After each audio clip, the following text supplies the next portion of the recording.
I want to start today's video by asking you to quickly cast your mind back to the start of 2023. It was such a happy time.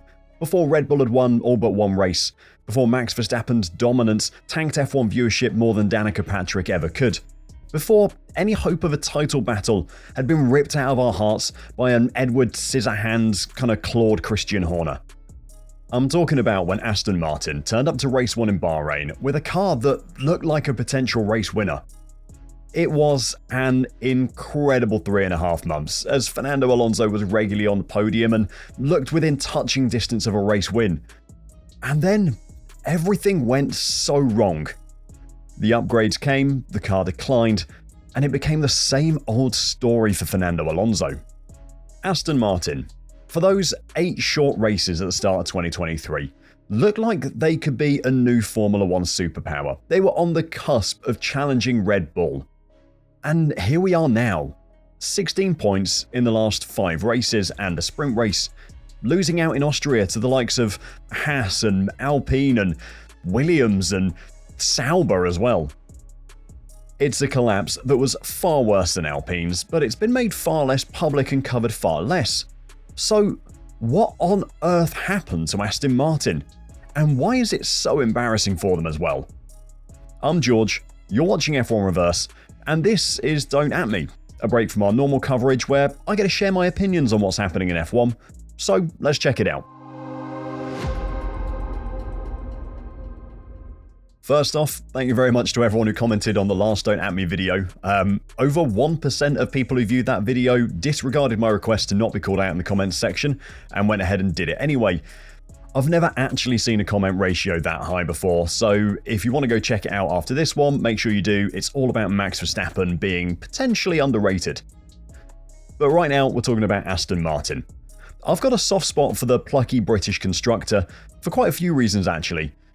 First off, if I was going to spend a stupid amount of money, which I definitely don't have by the way, on a car which would cost me more to run than I actually earn, it would be on an Aston Martin.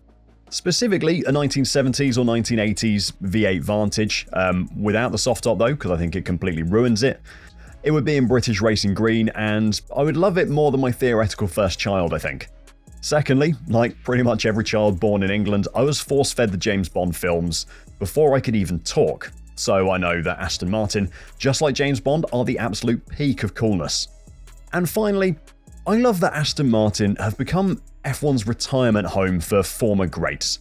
I love that Sebastian Vettel and Fernando Alonso have found themselves in this team that really has no right to have a driver of that caliber behind the wheel.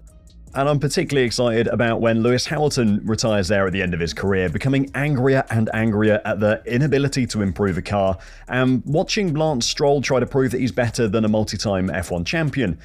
It doesn't matter which of them, any of them will do. He's tried 2, why not try another one? And as evidenced by his father's recruitment strategy, that does seem to be the entire point of the team. Also, as a final point for why I love him, the F1 Ducks are back. This one's an Aston Martin one.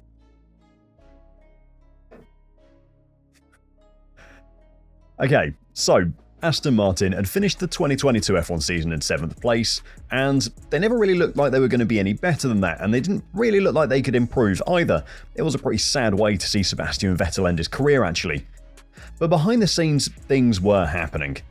Mike Crack joined as a new team principal at the start of the year, and then Dan Fallows joined as a new technical director in April. Now Fallows in particular came from Red Bull. He'd been there when Vettel won all his titles, and he'd been the head of aerodynamics for a pretty long time, so he clearly knew what he was doing. He'd been working with Adrian Newey that entire time, and you would imagine he would have soaked up something. With Fallows at the team, attention straight away turned to the 2023 car. I think he came in April and probably decided, there's not really anything I can do to 2022 now, let's bring my ideas, which had obviously worked at Red Bull the previous season, let's bring them to the 2023 car and try to make things better. So with Fallows helping lead the designing, and then Sebastian Vettel helping lead the testing, they apparently made some incredible progress.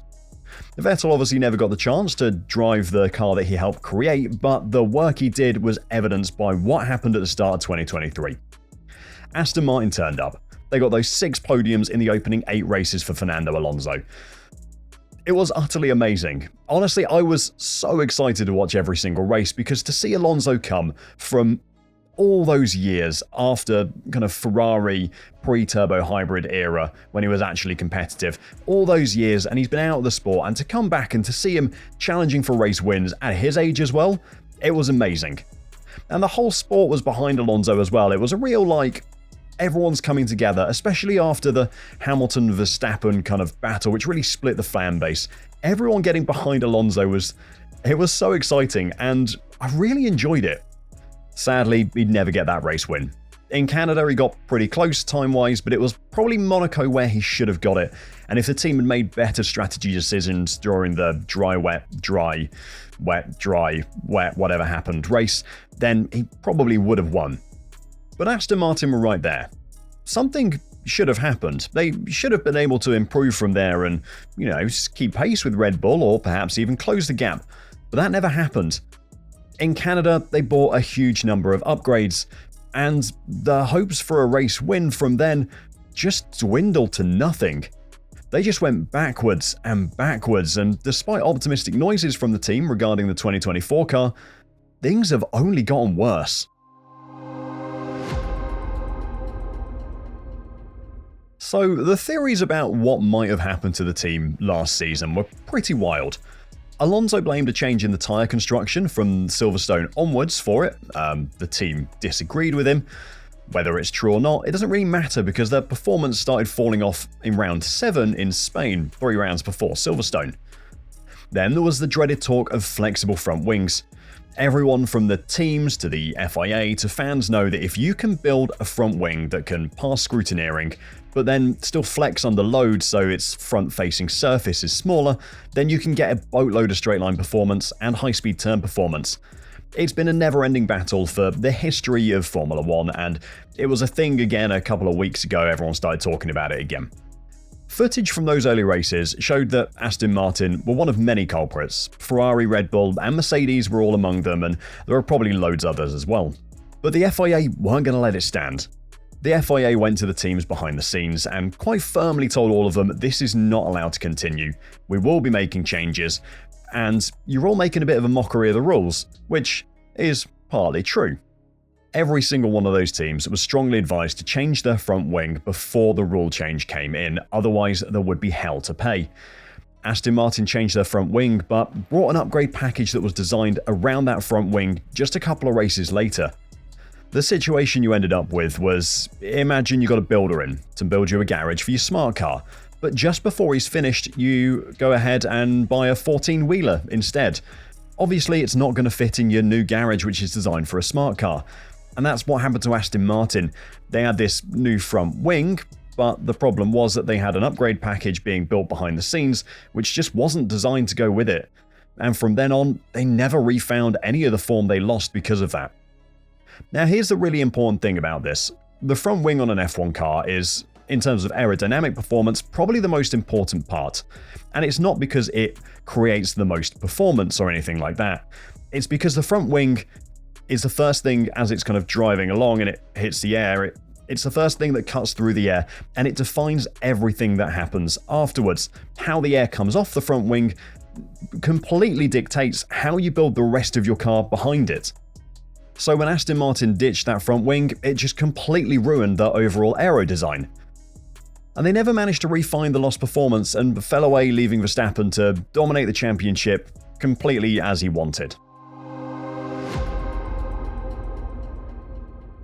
So when I started thinking about Aston Martin while I was watching Fernando Alonso just fail to get past Saubers in Austria, I asked myself, why have they continued to decline? It isn't like there's been some other big rule change which has completely screwed their development plans. They've also got a brand new factory, which they fancily called a technology centre, which has cost them upwards of 200 million quid.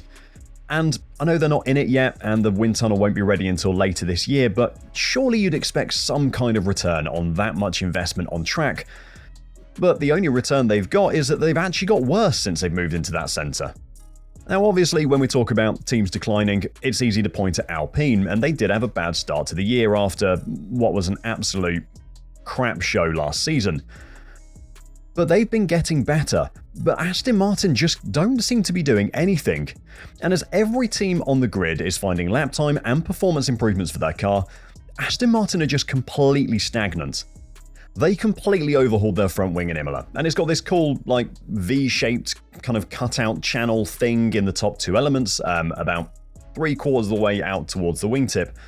And it looks really exciting and innovative, and they've obviously put some thinking behind it, and there's obviously a reason they've done it, but it's just not had the intended effect. Since they fitted that front wing, they have been absolutely awful. With the new front wing fitted, they've scored points 3 times in the last 5 races, and that's with both cars getting across the line every single time in those 5 races. That whole Imola upgrade was actually huge. The floor was changed and the diffuser, there were some suspension changes and brake changes as well. It was a real big overhaul, but none of it seems to have worked. Normally when a team makes a big upgrade change like this, you can give them a couple of races and say it's fine, you need to work it out, you need to dial it in, is what they all normally say. But in Austria, Aston Martin were the worst they've been all season, so they're actively dialing out this upgrade, it seems. Compared to last season, Aston Martin's best qualifying lap in 2024 was 0.746 seconds slower than the previous year. Now, most teams were slower, but Aston Martin lost over 0.3 of a second to the next biggest loser, which was Ferrari. Now Aston Martin uses Mercedes wind tunnel, and considering Mercedes struggles in these regulations, maybe they could have blamed the Mercedes wind tunnel, and certainly there's been complaints about the Mercedes wind tunnel from the Mercedes team, and people have said it needs changing, but Mercedes have looked good recently, they've found form, so clearly the wind tunnel isn't the problem. Something that could be the problem could be that new front wing. Like I said earlier, there's been loads of talk about flexible wings recently, and with Aston Martin overhauling another front wing, I do wonder a little bit if maybe they got caught out by the FIA and were kind of said, you need to change this, and they did that, and they've now got a front wing which just doesn't match up with the rest of the aero design again. But either way, Aston Martin need to have a seriously long, hard look at themselves, because whatever is happening in that design team is clearly not working. Lawrence Stroll has invested an insane amount of money into that team, and seeing his team move backwards really isn't the return on investment that he'd be wanting to see. Maybe with the new technology center up and running in 2026, and the 2026 car being designed in their own wind tunnel, things could be different. They've got Honda coming on board again, and Honda are going to make engines solely for them, so Aston Martin will have a little bit more choice over how it fits in the car and stuff, and that should help as well. But for there to be improvement, they need to work out what's gone wrong at the moment, because something is seriously wrong within that team. It's just been really disappointing from a team that showed so much promise back in early 2023, but more than anything, it's just sad to see Fernando Alonso in this situation again, where he's stuck in a team that just aren't making progress. Has the guy not gone through enough pain already in Formula 1? To summarise my frustration at Aston Martin, their development sucks, and I don't think they ever really got over having to change their flexible wing in 2023. You're an F1 team, you have to be able to adapt to changes, but they can't, and it's just sad to see. They're 5th in the constructors' standings at the moment, but with the development of the teams behind them, there's no way they end up there. I would be very surprised if they stay ahead of Alpine, ahead of VCarb. I wouldn't be surprised if Haas managed to overtake them, to be honest.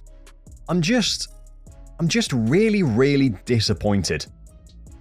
I'm George, this was Don't At Me, and I really hope you enjoy the British Grand Prix, because Aston Martin certainly won't.